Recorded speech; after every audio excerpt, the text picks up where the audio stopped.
आणि आता सविस्तर बातमीपत्र। राज्यात अतिवृष्टीमुळे बळीराजाच्या डोळ्यात पाणी आलंय। म्हणजे हाताशी आलेलं पीक डोळ्यासमोर उद्ध्वस्त झालं आणि आता जगायचं कसं हा प्रश्न लाखो शेतकऱ्यांना पडलाय। सरकारने ओला दुष्काळ जाहीर करून मदत करावी अशी शेतकऱ्यांची मागणी आहे आणि विरोधकांनीही ओला दुष्काळ जाहीर करण्याची मागणी लावून धरलेली आहे। याच पार्श्वभूमीवर सरकारने शेतकऱ्यांना आधार देण्यासाठी काही उपाययोजना केलेल्या आहेत। त्या काय आहेत बघूया।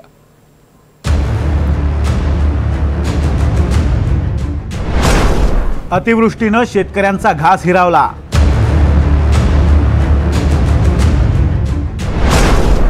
राज्यात 30 जिल्ह्यांना अतिवृष्टीचा फटका। राज्यात ओला दुष्काळ जाहीर करा, शरद पवारांची मागणी।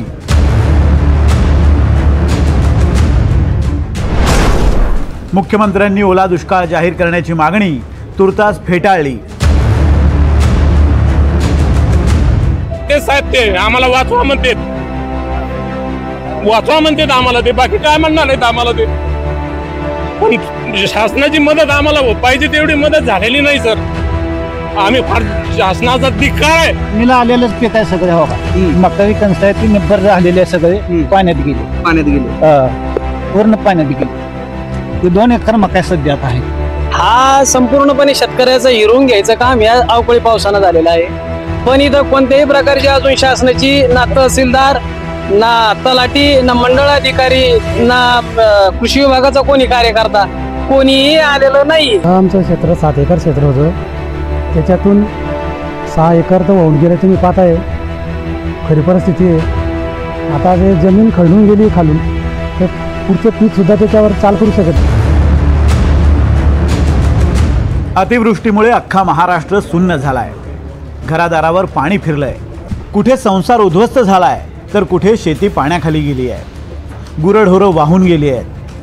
पावसानं जाता जाता शेतकऱ्यांच्या डोळ्यातूनही पाणी काढलंय। शेतकऱ्यांना या भीषण परिस्थितीतून सावरण्यासाठी ओला दुष्काळ जाहीर करण्याची मागणी आता जोर धरू लागली आहे। शरद पवारांनी सुद्धा या मागणीला दुजोरा देत तातडीनं ओला दुष्काळ जाहीर करण्याचा सल्ला सरकारला दिलाय। राज्याने अतिशय वेगानं पंचनामे करून घेणं आणि तातडीनं त्याला नुकसान भरपाई देणं, या 2 गोष्टी करायची गरज आहे। आता ही नुकसान भरपाई कशाची? एक पीक, 2 गुरढोरं आणि 3रं जमीन वाहून गेली। पीक जास्त गेलं तर त्या वर्षाचं नुकसान आहे, पण जमीन त्याच्यावरची माती ही जर वाहून गेली तर कायमचंच त्याचं उत्पादन येण्याचा मार्ग हा थांबलेला असतो। आणि म्हणून यावेळची मदत ही निवड पंचनामे करून पीक गेलं म्हणून करून चालणार नाही। पिकाच्यासाठी मदत करावीच लागेल, पण जमिनीसाठी सुद्धा करावं लागेल।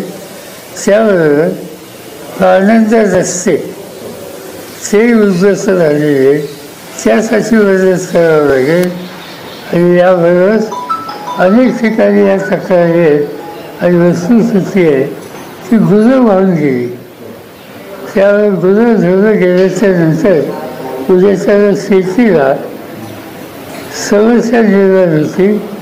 या सगळ्या गोष्टीकडे बघायची आवश्यकता आहे आणि हे काम राज्य सरकारला गतीने करावं लागेल।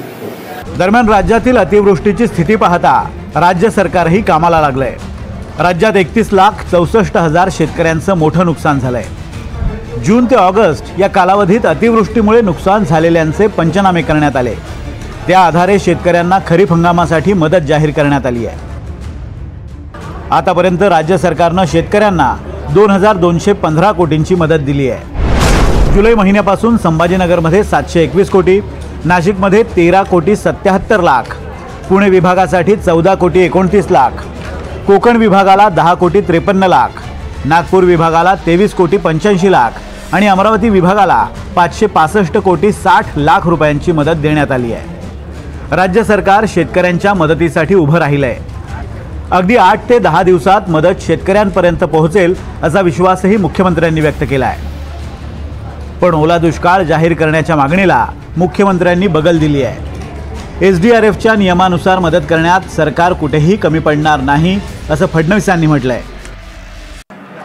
जसे पंचनामे येत आहेत तसं आपण मदत त्या ठिकाणी करतो आहोत। त्यामुळे आतापर्यंत आपण 31,64,000 शेतकऱ्यांना 2,215 कोटी रुपयाची मदत करण्याचे GR काढलेले आहेत। यातले जवळपास आता 1,829 कोटी रुपये जिल्ह्यांमध्ये जमाई झालेले आहेत आणि ते पुढच्या 8 ते 10 दिवसामध्ये म्हणजे सुरुवात तर खात्यामध्ये जमा करायला केलीच आहे, पण पूर्ण जमा व्हायला त्याला तेवढा वेळ लागतो। पुढच्या 8 ते 10 दिवसामध्ये हे पैसे जे आहेत ते त्या ठिकाणी आम्ही जमा करणार आहोत। ओला दुष्काळ काय, या ठिकाणी जे काही नुकसान झालेलं आहे त्याकरता जेवढ्या पद्धतीची मदत आपल्या नियमांमध्ये आहे ती सगळी मदत आम्ही त्या ठिकाणी देऊ।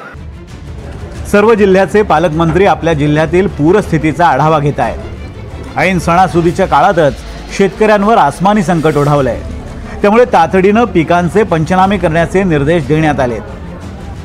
शेवटी या संकटाच्या काळी, अडचणीच्या काळी हे शासन तुमच्या सगळ्यांच्या पाठीमागे आहे। ज्यांचे नुकसान भरपाई झालेली, पंचनामे पूर्ण झालेत त्यांना नुकसान भरपाई दिलेली आहे। अजूनही ज्यांची नुकसान भरपाई देण्याचं राहिलेलं आहे ते सर्व नुकसान भरपाई ज्या अतिवृष्टीमुळे ज्या शेतकऱ्यांचं नुकसान होणार आहे ती संपूर्ण नुकसान भरपाई दिवाळीच्या अगोदर माझ्या सगळ्या शेतकरी बांधवांना दिली जाईल। राज्य सरकारनं शेतकऱ्यांना मदतीचा हात पुढे केला आहे, पण ही मदत अपुरी पडू नये अशी विरोधकांची मागणी आहे। म्हणूनच तात्काळ ओला दुष्काळ जाहीर करून शेतकऱ्यांना हेक्टरी 50,000 रुपये देण्याची मागणी काँग्रेसनं केली आहे।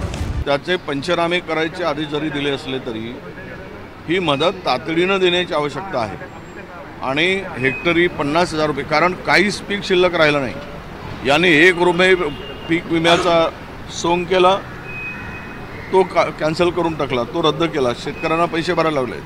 त्यातले जे ट्रिगर आहेत त्यानुसार तर ते पीक विम्याच्या कक्षेत आता येतच नाही अतिवृष्टी, म्हणजे कशात येते मग शेतकऱ्याला काय मिळणार?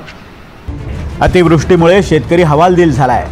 ओला दुष्काळ जाहीर केल्याशिवाय शेतकऱ्यांना दिलासा मिळणार नाही असा विरोधकांचा सूर आहे। त्यामुळे महायुती सरकारला यातून तातडीनं सुवर्ण मध्य काढणं गरजेचं आहे।